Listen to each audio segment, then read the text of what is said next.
Halo guys, di sini saya akan memberikan sebuah cerita sedikit tentang perkembangan pemikiran ekonomi Islam kontemporer dan implementasinya itu bagaimana. Oke, langsung saja kita masuk.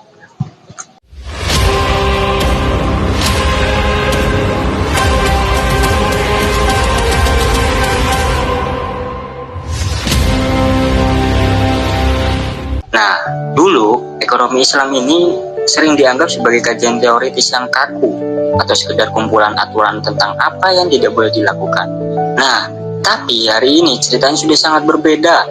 Ekonomi Islam kontemporer telah menjelma menjadi sistem yang hidup, dinamis dan penuh inovasi.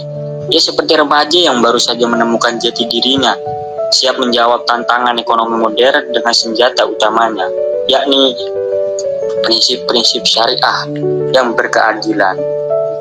Prinsip larangan riba, boror, maisir bukan lagi dianggap sebagai penghalang. Justru prinsip-prinsip inilah yang menjadi fondasi untuk membangun sistem ekonomi yang lebih stabil, adil, dan manusiawi.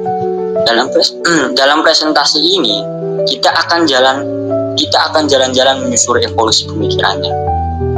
Kita akan lihat bagaimana ide-ide cemerlang para pemikir awal akhirnya menjelma menjadi bank, pasar modal, dan kebijakan nyata. Dan yang tak kalah seru, kita akan eksplorasi peran Indonesia sebagai rumah bagi populasi muslim terbesar di dunia dalam peta ekonomi syariah global. Nah, cerita perkembangan pemikiran ekonomi Islam ini ibarat sebuah trilogi seru. Setiap era punya fokus dan tokohnya sendiri-sendiri. Pertama, kita masuk ke era 1940 sampai 1960-an, yakni sang visioner meletakkan fondasi. Bayangkan para pemikir awal seperti Muhammad Abdul Manan, Siddiqi, dan Bakir al-Sadr duduk berdiskusi. Pertanyaan besar mereka waktu itu sederhana, namun mendalam. Seperti apa sih wajah ekonomi yang benar-benar Islam?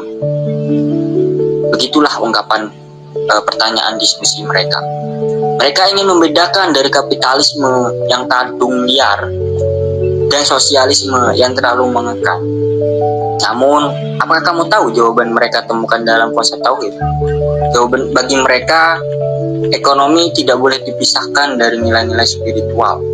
Aktivitas jual beli, produksi, dan konsumsi harus bermuara pada satu tujuan utama, yakni keadilan sosial. Dari sinilah lahir penolakan keras terhadap riba yang dianggap sebagai biang kerok ketimpangan. Sebagai gantinya, mereka mengangkat instrumen seperti zakat untuk memastikan kekayaan tidak hanya berputar di kalangan tertentu saja. Pada fase ini, pemikiran mereka masih sangat filosofis, seperti membangun blueprint sebuah kota ideal. Kemudian, kita masuk ke era 1970 sampai 1990-an, yakni tentang mencari celah untuk bertindak. Pada generasi selanjutnya, datang dengan pertanyaan yang lebih praktis, yakni pertanyaannya, oke, kita sepakat anti riba, tapi bagaimana caranya bikin bank tanpa bunga? Nah, kira-kira demikian. Maka lahirlah bank-bank Islam perintis seperti Dubai Islamic Bank pada tahun 1975. Nah, ini adalah era di mana teori mulai diuji di lab kehidupan nyata. Para ulama dan ekonom duduk bersama, berusaha keras menerjemahkan konsep fikih klasik menjadi produk keuangan modern. Muncullah dua bintang baru, yakni murabahah, yaitu jual beli dengan margin, dan mudharabah atau musyarakah tentang bagi hasil. Tapi agar semua bank ini bisa berbicara dalam bahasa yang sama, dibutuhkan standar global.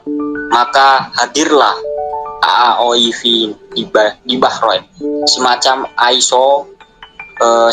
ISO-nya keuangan syariah yang menyusun standar akuntansi dan audit.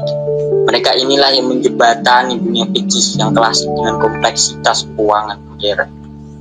Kemudian masuk ke era 2000-an sampai sekarang. Krisis finansial global tahun 2008 menjadi momen penting. Banyak orang mulai mempertanyakan sistem keuangan konvensional dan melirik alternatif. Kemudian ekonomi Islam pun naik panggung.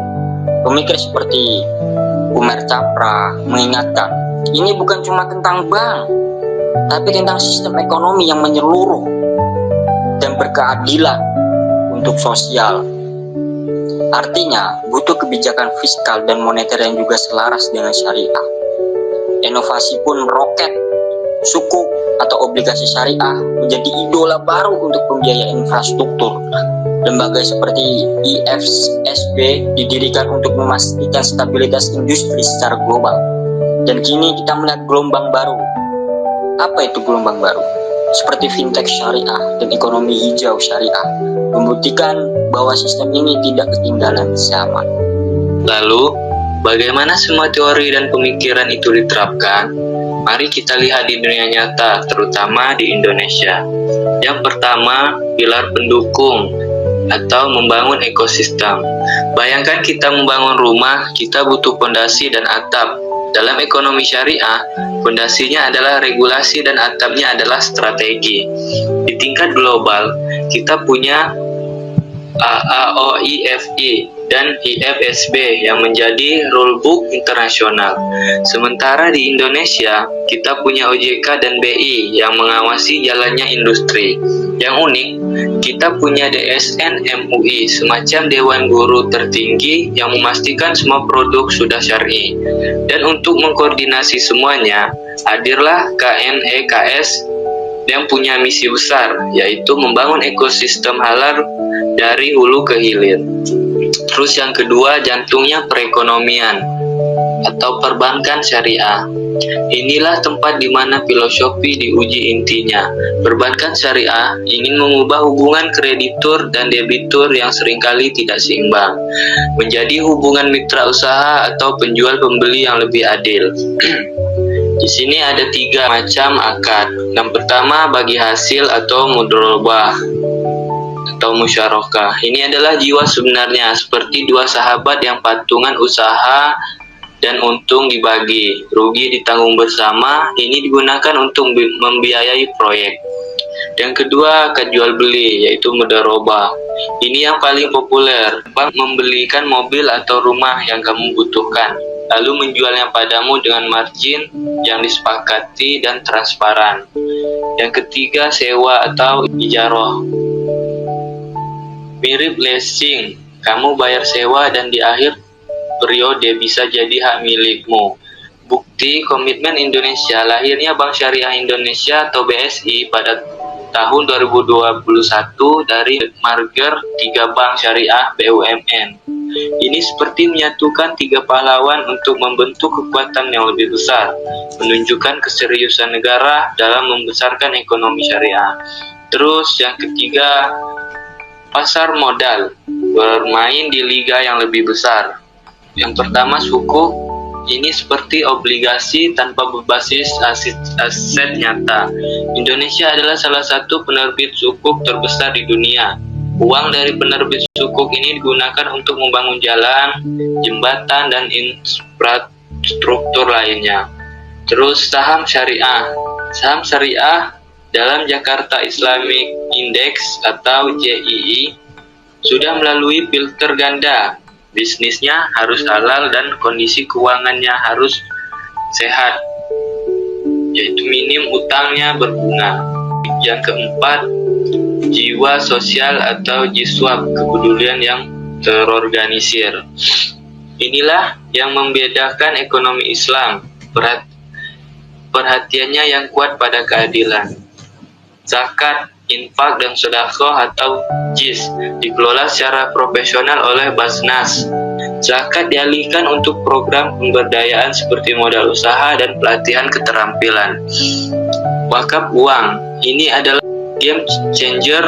Bayangkan, dengan wakaf uang 100.000, uang pokoknya tidak hilang, ia diinvestasikan, misal di sukuk, dan hasil investasinya yang digunakan untuk membiayai sekolah, rumah sakit, atau bantuan usaha mikro. Ini seperti menanam pohon yang buahnya bisa dipetik terus-menerus untuk kemaslahatan umat. Perjalanan tentu tidak selalu mulus. Sebagai calon pemimpin, Indonesia masih punya PR. Masih banyak dari kita yang bertanya, emangnya beda sama bank biasa? Inilah tantangan terbesar, literasi. Selain itu, Industri butuh SDM yang lengkap, yang paham fikih, jago finansial, dan melek teknologi sekaligus. Di balik tantangan, peluang Indonesia justru bersinar. Fintech syariah, layanan P2P, lending, dan crowdfunding syariah tumbuh pesat, menjangkau mereka yang tersisihkan oleh perbankan tradisional. Ekosistem halal terpadu, Indonesia tidak hanya fokus pada uang. Dengan Undang-Undang JPH, kita membangun ekosistem halal yang lengkap, dari makanan, fashion, kosmetik, sampai pariwisata halal. Ambisinya jelas, menjadikan Indonesia sebagai pusat halal dunia. Bayangkan, dari peternak sapi, industri pengolahan, hingga ke restoran dan ekspor, semuanya berstandar syariah dan didukung keuangan syariah. Sebuah perjalanan yang baru dimulai. Jadi kesimpulannya, ekonomi Islam telah melalui perjalanan panjang, dari gagasan filosofis di atas kertas, menjadi kekuatan ekonomi nyata yang diperhitungkan dunia. Indonesia dengan segala keunikan dan tantangannya, punya posisi yang sangat strategis. Melalui langkah-langkah berani seperti konsolidasi perbankan dan pembangunan ekosistem halal, Indonesia bukan sekedar penonton. Kita adalah pemain utama yang sedang menulis babak baru dalam sejarah ekonomi syariah global. Masa depan ekonomi Islam bukan lagi tentang menjadi alternatif, tapi tentang menjadi solusi. Sebuah sistem yang menawarkan tidak hanya keuntungan, tapi juga keadilan dan keberlanjutan untuk semua. Dan kita semua adalah bagian dari cerita besar ini.